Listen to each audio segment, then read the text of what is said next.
Hi, welcome to Weekend Project on Z56. This week, I'm going to make a dual-axis gimbal for ESP32 cameras. So let's begin. The purpose is to design a gimbal that moves vertically and horizontally, and it allows me to slide in the ESP32-CAM module on the front plate. Top part of the pins and reset button are accessible on the back without removing the ESP32.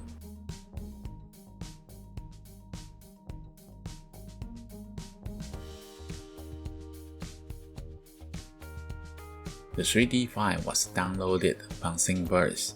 To leverage the designed model, all I did was add a casing to hold ESP32-CAM in place.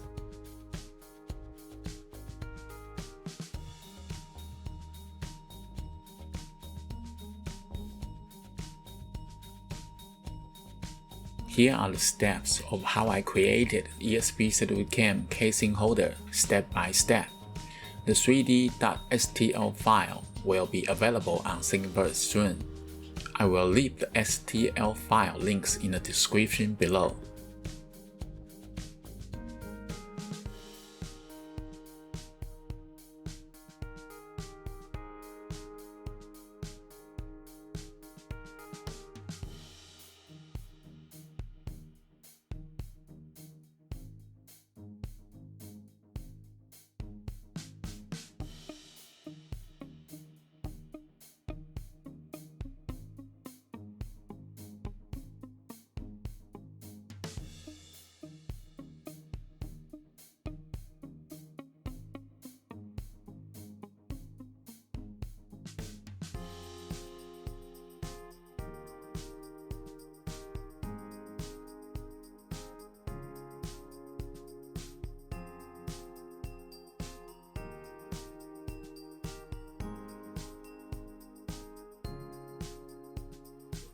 After the design is completed, I print them all on my Ender 3 Pro.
Thanks for watching. I will see you next time. Bye.